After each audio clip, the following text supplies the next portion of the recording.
Assalamualaikum warahmatullahi wabarakatuh. Salam Guru Penggerak.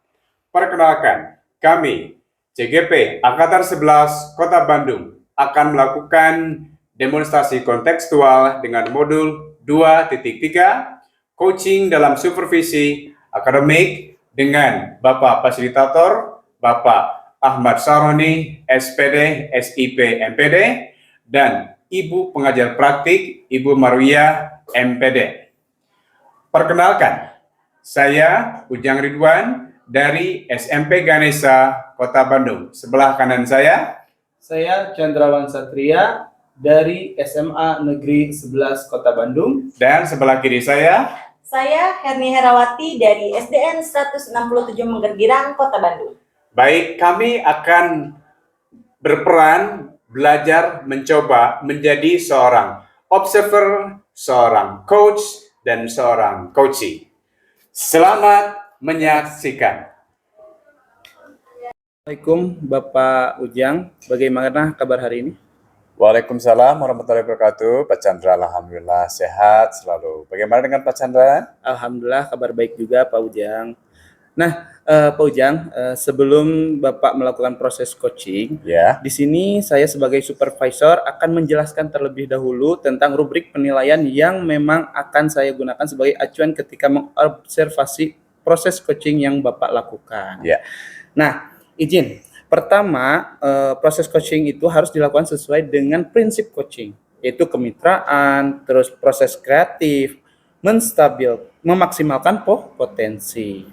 Nah, di sini juga diharapkan sesuai dengan alur Tirta, ya, di mana dimulai dari menentukan tujuan percakapan, mengidentifikasi permasalahan, merencanakan strategi penyelesaian masalah, dan bertanggung jawab atas menyepakati apa yang akan dilakukan di kemudian hari. Ya. Jadi Bapak diharapkan pula hadir dengan kesadaran penuh, mendengarkan secara aktif, mengajukan pertanyaan berbobot, dan mendengarkan dengan rasa. Gitu ya. Jadi Bapak, sebelum dimulai proses coachingnya, bolehkah saya mengajukan beberapa pertanyaan? Ya, silakan Pak Chandra. Oke, gini ya. Pertanyaan pertama, Pak Ujang, kompetensi inti coaching apa yang ingin Bapak kembangkan? Ya. Untuk kompetensi inti coaching mungkin totalitas ya, harus semuanya kita, yang pertama harus betul-betul hadir. Ya. Hadir maksudnya kita harus fokus kepada coachingnya. Kemudian yang kedua juga kita harus pintar-pintar untuk menjadi pendengar setia alias mendengarkan dengan aktif. Kemudian yang ketiga tentu saja kita juga harus pandai-pandai mengajukan pertanyaan yang berbobot sehingga itu bisa membuat stimulan bagi si coach tersebut. Mungkin yang lebih spesifiknya saya akan mencoba untuk menjadi pendengar yang setia, untuk menjadi pendengar yang aktif, karena memang sebagai seorang coach kita harus mendengar apa yang disampaikan oleh coach tersebut. Demikian. Oke. Jadi tadi sudah terjawab juga mungkin ya kompetensi yang ingin difokuskan oleh Bapak Yujeng gitu ya. Nah, terakhir mungkin untuk pertanyaannya, apa saja indikator ketercapaian dari kompetensi inti yang ingin Bapak kembangkan sebagaimana yang Bapak kemukakan di awal? Baik, selain kompetensi inti coaching yang tadi, tentu saja setelah kita menerapkan kehadiran penuh, kemudian kita juga menjadi pendengar setia, dan kita mengajukan pertanyaan-pertanyaan yang berbobot, tentu saja harapannya adalah ketika setelah selesai coaching, tentunya si coach itu selesai dari kursinya, mungkin dia kelihatan raut muka yang senyumnya lebar, bahagia. Berarti menandakan ada solusi. Kemudian yang kedua, mungkin ada sebagai penyemangat bagi coach. Ya, katakanlah keluar dari ruangan kelas atau dimanapun, dia berjalan dengan diri tegak, kemudian muka yang tersenyum lebar. Betul. Berarti menandakan beban dari seorang coach itu setidaknya walaupun belum maksimal tersampaikan, tapi setidaknya minimal keluhan-keluhan hatinya sudah disampaikan. Ya. Luar biasa, Pak Ujang. Terima kasih. Saya rasa Bapak sudah siap sekali untuk melakukan proses coaching. Insya Allah siap, Pak Chandra. Kalau begitu, kalau sudah siap, silahkan Bapak bisa mulai. Saya akhiri. Wassalamualaikum warahmatullahi wabarakatuh. Waalaikumsalam warahmatullahi wabarakatuh. Assalamualaikum Bu Herni. Waalaikumsalam Pak Izen. Alhamdulillah sehat selalu. Alhamdulillah Bapak sehat. Bapak Iya. gimana Pak? Sehat. Saya sehat luar biasa ya. Hari ini kita harus fit karena kita akan mengadakan percakapan untuk generasi kita. Amin, amin. Baik Bu Herni, bagaimana kondisi di sekolah Bu Herni? Kabarnya bagaimana? Iya nih Pak nih, saya bingung ya Pak ya. Sebentar, ini ada keluhan. Iya Pak. Oh, boleh disampaikan kira-kira apa yang bisa saya bantu? Iya Pak, jadi saya di sini kebetulannya Pak ya, saya di sekolah itu ada masalah Pak terkait dengan di kelas Pak. Oh begitu. Iya. Boleh saya tahu kira-kira masalah apa itu di kelas? Jadi gini nih Pak, di kelas saya itu terdapat murid yang pertama dia itu kurang membacanya ya Pak ya, kurang membaca, terus dia juga menulisnya kurang, belum bisa lah, dikatakan belum bisa menulis, karena keterampilan untuk memegang pensilnya juga masih kurang Pak ya. Ya, Di sini kan saya kebetulan menjadi wali kelas 1 ya. Pak ya. Jadi anak tersebut itu kurang dalam keterampilan memegang pensilnya juga, otomatis dia belum bisa menulis Pak. Ya. Boleh saya tahu dari satu kelas itu berapa yang belum bisa menulis? Yang belum bisa menulis dari katakan hanya dia aja Pak. Nah, Satu di sini, orang. Ya, di sini permasalahannya karena dia belum bisa membaca, terus menulis kurang, terus ditambah lagi Pak, dia jarang hadir dalam 1 minggu itu pasti aja yang ada yang tidak hadir. Iya, iya. Terkadang dia hadirnya cuma 2 kali dalam 1 minggu. Nah justru itu yang jadi kendala buat saya Pak.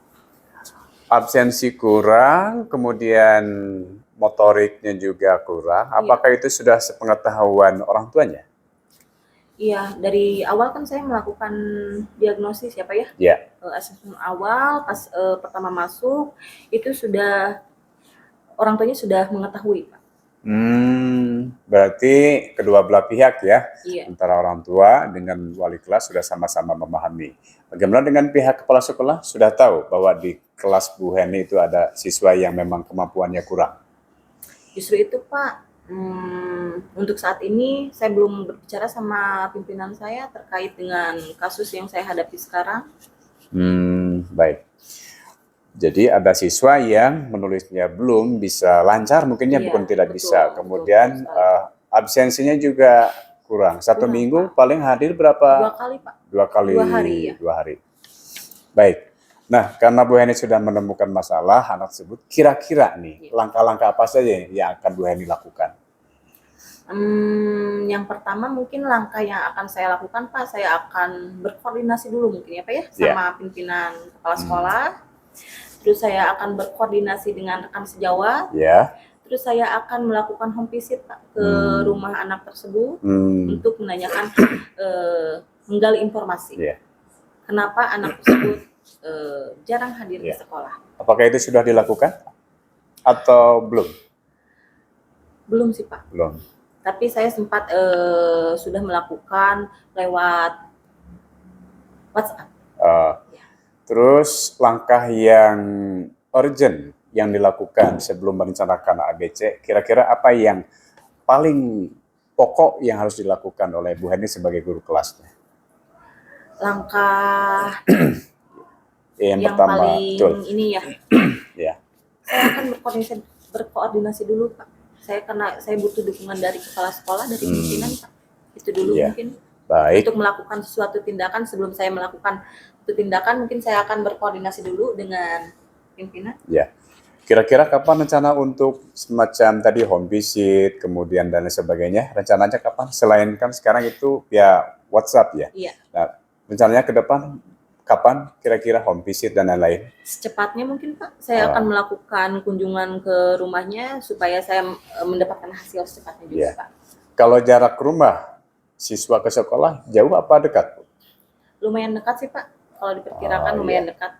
Jadi sebetulnya kalau dari jarak tidak ada masalah ya. Iya, betul sekali. Berarti nanti titik temunya juga bisa didapatkan ketika home visit kepada Betul orang sekali. tuanya. Baik. Nah, kemudian ke depannya apa yang menjadi komitmen Bu Heni untuk menggali kasus semacam demikian ke depannya supaya ya katakanlah siswa yang demikian tidak ada lagi, mungkin ada, tapi ke depannya kira-kira komitmen Bu Heni apa yang akan lakukan? Nah, untuk menjaga komitmen saya di sini akan konsisten, Pak, Ya. mengecek apa istilahnya kehadiran anak, Mhm. terus membuat buku sambung Ya. kepada orang tua. Terus saya akan sering berdiskusi sama rekan sejawat Baik. untuk menjaga komitmen Ya. saya. Apakah dari rekan sejawat ada masukan atau tanggapan ketika Bu Heni ada siswa yang kekurangan seperti demikian? Kalau dari rekan sejawat ada sih, alhamdulillah Pak, ada tanggapan, kita berkolaborasi gitu untuk memecahkan masalah. Iya, Cuman iya. saya yang belum melakukan, saya berkoordinasi dengan pimpinan saya. Gitu. Baik, berarti usaha-usaha sudah ada ya. Iya. Selain yang betul. pertama itu komunikasi via WhatsApp, kemudian home visit, kemudian kolaborasi dengan rekan sejawat, dan tentu saja itu adalah sepengetahuan dari pimpinan kepala sekolah ya. Iya. Baik, Bu Heni. Setidaknya sudah ada titik temu ya. Nah, Iya, itu, Bapak, alhamdulillah. walaupun memang belum maksimal ya. Nah, harapan Bu Heni tahun depan berikutnya, kira-kira sekolah Bu Heni itu supaya menjadi sekolah yang katakanlah orang tua nanti itu akan puas memasukkan siswanya ke sekolah Bu Heni, harapannya nanti ke depan untuk sekolah itu bagaimana? Harapannya ya untuk sekolah di sini ya tentunya saya sebagai guru ya Pak ya, Ya. ingin mencetak anak-anak peserta didik lulusan dari SD Manggar Girang itu menjadi yang pertama anak yang berakhlak mulia ya Pak ya, tentunya anak yang tadi dari kasus yang saya alami Pak, tentunya kalau misalkan dari kelas 1 anak yang sudah bisa membaca, artinya kalau misalkan udah naik kelas 2 ada anak yang sudah bisa menulis, anak yang mengenal huruf dari A sampai Z gitu sih Pak. Nah, berarti alhamdulillah ada masa depan yang insya Allah untuk sekolah Bu Heni menjadi sekolah yang katakanlah favorit ya, dan orang tua juga mereka akan percaya kepada sekolah Bu Heni. Baik Bu Heni, alhamdulillah untuk percakapan coaching kita hari ini cukup selesai. Masalahnya sudah tersampaikan, kemudian solusinya juga sudah ada. Saya hanya berdoa semoga segala sesuatunya lancar, kemudian siswa yang tersebut juga tidak ada hambatan ke depannya. Baik, terima kasih Bu Heni. Salam untuk keluarga besar SD Negeri berapa? Manggar ya? Iya. Ya, dan kepada pimpinan juga saya sampaikan salamnya. Terima kasih Bu Heni atas perhatiannya. Semoga Bu Heni sehat selalu. Amin. Wassalamualaikum warahmatullahi wabarakatuh. Waalaikumsalam warahmatullahi wabarakatuh. Oke, baik Pak Ujang. Sekarang kita berada di pasca supervisi. Ya. Ada beberapa yang memang harus kita bicarakan kembali, gitu kan. Nah, untuk yang pertama, bagaimana perasaan Pak Ujang setelah selesai melakukan proses coaching? Baik, tentu saja saya ikut bahagia ya, ikut senang dengan segala permasalahan yang disampaikan oleh si coach tersebut. Tentu saja saya bisa membantu walaupun memang belum maksimal sesuai dengan apa yang coach inginkan. Setidaknya kerisauan masalah sudah tersampaikan dan solusinya mungkin tidak ada yang sempurna, tetapi setidaknya langkah-langkah sudah coach laksanakan, sudah coach lakukan. Oke, baik, luar biasa sekali ya. Selanjutnya saya akan menanyakan nih beberapa hal terkait proses coaching yang sudah Bapak lakukan itu seperti apa ya. Terus selanjutnya terkait hasil observasi ya. Menurut Bapak, apa yang sudah Bapak lakukan saat coaching yang bisa menjadi indikator ketercapaian pengembangan kompetensi inti yang diinginkan? Baik, saya sebagai coach mengcoaching rekan saya, seorang coach, tentu saja dengan prosedur-prosedur yang harus kita jalankan. Di antaranya adalah kita memakai sistem coaching. Satu, tentu saja saya harus hadir penuh, konsentrasi, mendengarkan apa yang coach sampaikan. Kemudian juga saya harus menjadi pendengar. Ya, alhamdulillah saya sudah mencoba. Kemudian saya sudah mengajukan pertanyaan-pertanyaan yang berbobot kepada coach tersebut. Kemudian saya sudah menggunakan alur Tirta, sudah menanyakan tujuannya apa, kemudian indikasinya apa, rencananya ke depan apa, dan tentu saja tanggung jawab, komitmen dari si coach itu alhamdulillah sudah terrealisasikan. Oke, baik Pak, apa yang Bapak sampaikan seluruhnya sudah ada dalam pengamatan saya, seperti di alur Tirta gitu ya Pak ya. Mulai dari tujuan yang dibahas di awal, terus identifikasi masalahnya sudah runtut gitu kan.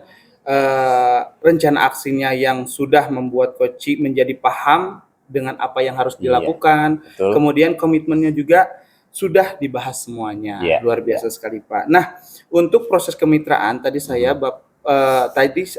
rasa Bapak sudah bisa menjadi sosok yang setara dengan coach, dengan tidak menggurui sama sekali gitu kan. Bapak juga berhasil membuat coach memunculkan solusi-solusi yang terbaik untuk mengatasi permasalahannya. Sekaligus memaksimalkan potensi coaching tersebut. Kompetensi inti coaching di mana Bapak harus berupaya hadir dengan kesadaran mendengarkan rasa juga sudah tampak Pak. Gitu. Jadi termasuk memberi apresiasi, terus berhasil menemukan strategi yang didapat pada saat coaching. Gitu. Terima kasih Pak Chandra. Luar biasa ya. Nah, pertanyaan terakhir dari saya Bapak, kompetensi apa yang ingin Bapak tingkatkan untuk kedepannya? Ya, tentu saja sebagai seorang coach kita harus meningkatkan kompetensi menjadi pendengar aktif Harus mendengarkan keluhan-keluhan dari coach kita. Jangan sampai kita memutuskan atau memotong pembicaraan dari mereka sehingga apa yang mereka sampaikan itu semua tersampaikan kepada kita. Dan tentu saja dengan pancingan mengajukan pertanyaan-pertanyaan yang berbobot, setidaknya coach akan keluar semua masalah-masalah yang dia rasakan. Demikian Pak Chandra. Sungguh luar biasa sekali. Terima kasih. Harapan saya pun sama dengan Bapak. Baik. Dan berlatih dengan rekan sejawat akan membantu gitu. Saya rasa cukup dari saya. Semoga bermanfaat, semoga kedepannya lebih baik. Siap. Terima kasih banyak Pak Ujang, sehat selalu. Sama-sama Pak Chandra. Wassalamualaikum warahmatullahi wabarakatuh. Waalaikumsalam warahmatullahi wabarakatuh. Ya, demikianlah rangkaian coaching dari kelompok kami, demonstrasi kontekstual modul 2.3. Alhamdulillah sudah kami laksanakan dan semoga bermanfaat untuk kita semua. Terakhir kami mengucapkan terima kasih. Wassalamualaikum warahmatullahi wabarakatuh.